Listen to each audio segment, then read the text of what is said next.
Desa Kendalpaya, sebuah tempat dengan hamparan sawah yang luas, seolah secara tersirat menampakkan rutinitas warga setempat sebagai seorang petani. Secara administratif, desa ini terletak di Kecamatan Pakaisaji, Kabupaten Malang. Desa yang dilintasi jalur utama yang menghubungkan antara kota Malang dengan daerah Kabupaten Malang bagian selatan seperti Bululawang, Turen, Dempit, dan lain-lain. Desa Kendalpaya ini terbagi ke dalam 3 wilayah dusun, yakni Dusun Segaran, Dusun Cermih, serta Dusun Watu Dakon yang akan menjadi tempat fokus pembahasan sebuah peninggalan prasejarah di video kali ini.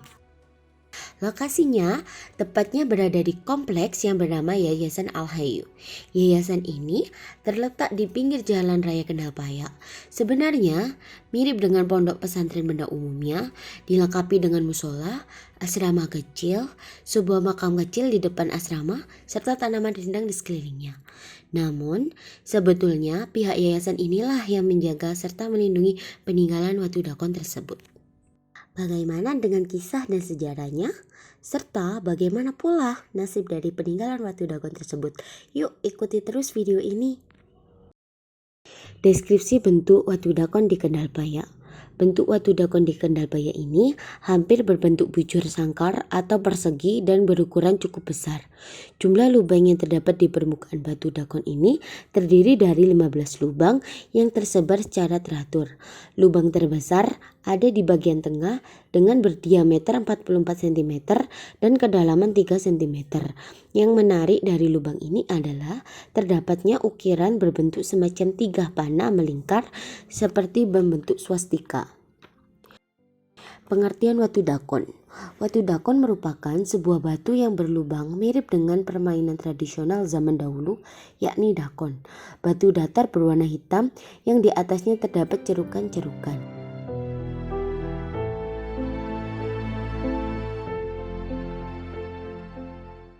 Untuk itu, kami telah melakukan tahap wawancara dengan ketua sekaligus pengelola Yayasan Al-Hayu, yaitu Bapak Nur Wahid. Beliau telah berkenan untuk kami datangi demi menggali beberapa informasi mengenai kisah, sejarah, serta beragam kisah unik lainnya terkait dengan peninggalan Watu Dakon yang ada di kompleks yayasan. Saya Nur Wahid, menantu dari almarhum Kiai Tawab, pendiri Pondok Al-Hayu ini yang sekarang diamanati untuk mengemban amanat beliau melanjutkan estafet perjuangannya di sini. Watu Dakon yang ini adalah duplikat. Berarti soal aslinya itu keberadaannya di mana, bentuknya seperti apa, itu saya belum pernah melihatnya. Tapi berdasarkan cerita tutur yang saya dengar dari orang-orang, namanya yang cerita tutur itu seperti dari mulut ke mulut, kola wakola kilama kola itu di sekitar sini Bang. Dulu di sini pabrik cokro ini tidak ada. Dulu di sini di berupa ini kebun-kebun atau bambu itu ada punden. Punden atau petilasan, semacam petilasan kerajaan atau apa, di situ ada makam juga. Nah, di situ kemungkinan posisinya itu di sekitar situ. Nah, kemudian hilangnya itu kemana? Apakah dulu dihancurkan oleh orang-orang karena dianggap tempat pemujaan sehingga menimbulkan kesyirikan, ataukah dipindah alih secara magic kemana? Wallahu a'lam bishawab. Ya, kemudian untuk mengenang itu almarhum mertua saya, beliau Pak itu Yai Tawab, kemudian membuat sebuah duplikat itu juga dari batu kuno. Dari batu kuno didatangkan dari Singosari, mungkin masih ada kaitannya dari. Nah, kemudian disitulah kemudian dibuat zamannya Yai Tawab. Jadi bukan pindahan. Batunya memang ada dari batu asli dari zaman kuno, kemudian dal pahatannya dibuat semacam itu untuk mengenang itu. Di situ kalau ada tengah itu kan simbol semacam di Kanak Panah. Panah. Itu adalah sebenarnya simbol dari Yayasan Al Hayu ini, simbol dari Pondok Al Hayu, yang ada sebuah ajaran yang digambarkan dengan simbol ini. Barangkali juga dari orang-orang terdahulu juga ada simbol ini, ada bahasa-bahasa simbol dari batu itu sendiri juga. Itu Anak Panah itu kan beliau dalam membuat itu juga melakukan semacam, kalau orang Jawa itu meditasi, meditasi atau kontemplasi kepada Tuhan, dan itulah kemudian mendapat sebuah isyarah. Isyarah itu sebuah petunjuk gaib, itu loh ya, isyarah bahwa dibuat semacam ini, akhirnya dipastikan ini. Nah, gara-gara simbol ini pun sehingga ini sempat dianggap sebagai aliran sesat, sempat dipanggil. Kemudian ini pondok pesantren kok simbolnya ini, kok simbolnya ini nggak kata-kata kabar masjid atau nah simbol ini nggak asal ngarang ya gitu loh, berdasarkan juga intuisi gaib, dan itu adalah sebuah makna dari sebuah ajaran yang harus dilakukan oleh para santri. Para santri itu gambarannya, dan barangkali juga dari leluhur-leluhur dahulu juga memang ada simbol-simbol semacam itu. Wallahu a'lam bishawab, istilahnya lah sebagai petunjuk dari lahu spiritual itu sendiri.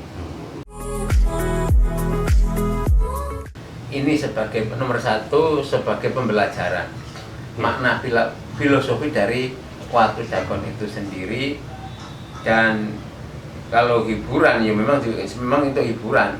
Nah, orang-orang dulu dalam menciptakan sebuah permainan itu nggak sekedar permainan, tapi ada ajaran-ajaran yang diselipkan dalam permainan itu sendiri. Seperti dengan Watu Dagon di sini ini memang juga untuk anak-anak, cucu-cucunya di sini, daripada main-main juga mainan, tapi itu ada ajarannya. Ajarannya ya digambarkan dalam simbol itu. Nah, mengarah kepada satu titik mutlak yang kita menyebutkan dengan namanya ahadiyat. Ahadiyat itu Allah, sebelum adanya sesuatu, jagat belum digelar, maka yang ada adalah zat yang qadim itu sendiri, itu Allah. Nah, untuk bisa menunjukkan bagaimana, kan itu nggak bisa digambarkan kondisi itu, sehingga dalam dakon itu adalah istilahnya kosong. Apabila di sini orang musuhnya itu penuh, tapi kita bisa memasukkan satu peluru saja di situ. Justru satu peluru, kalau ada peluru nggak bisa nembak. Kita kalau pernah main dakon itu kita masukkan pas itu satu peluru, kita masukkan dalam kekosongan itu bisa nembak. Artinya apa? Dunia ini bisa digenggam oleh orang yang mengetahui gambarnya itu. Kalau tradisi itu biasanya ada spiritualis. Memang di samping wartawan yang memang juga itu ada juga spiritualis itu orang-orang pelaku, memang dia pemburu punden. Punden itu memang mencari tempat-tempat, situs-situs yang dianggap keramat, di sana melakukan pembakaran dupa. Dengan di sini saya welcome, artinya orang-orang semacam itu melakukan ritual.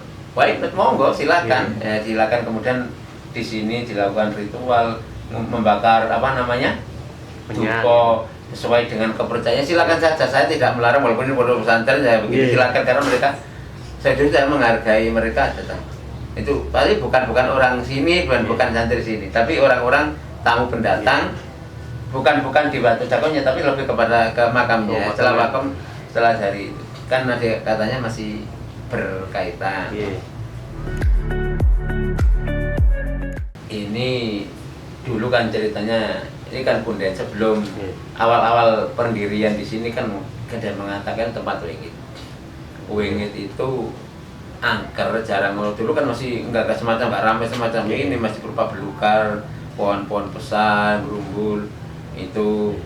Dan kemudian memang ada di situ ada makam yang sekarang ini sudah dibangun di Jalan Pabrik Cokro. Ini ada Pabrik Cokro. Sebelum belum, karena tanahnya dibeli Cokro, akhirnya makam itu masih ada, tapi sudah di dalamnya pabrik. Itu tempat orang gerandong, tahu gerandong? Gerandong itu mencari togel, mencari nomor itu di situ itu istilahnya, dengan melakukan ritual-ritual macam-macam gitu. Nah, memang kemudian oleh anak-anak awal-awal di sini itu dipecahi terus juga kan situs-situs yang asli sangat disayangkan memang bagi kami yang sebenarnya suka-suka dengan sejarah. Itu oleh anak-anak yang baru-baru siki nggarakno wis dipecahi. Dipecahi, sebagiannya hancur. Eman itu saya sendiri eman yang disayangkan sudah. Nah, soal hal-hal mistis itu banyak sampai sekarang pun bagi orang yang punya pandangan penglihatan secara batin itu sering bahkan ada melihat sesuatu sosok atau apa tapi di sekitar ada bahkan ada yang kemarin itu melakukan ritual penarikan benda gaib, ada yang izin ke saya mau narik di sini gitu masih ada. Warga sekitar ini kalau ke sini kan nggak ada cara. Hampir nggak ada, ya karena sudah di blacklist. Ibaratnya kami ini kalau buku, ya istilahnya dianggap karena sebagai aliran sesat saja.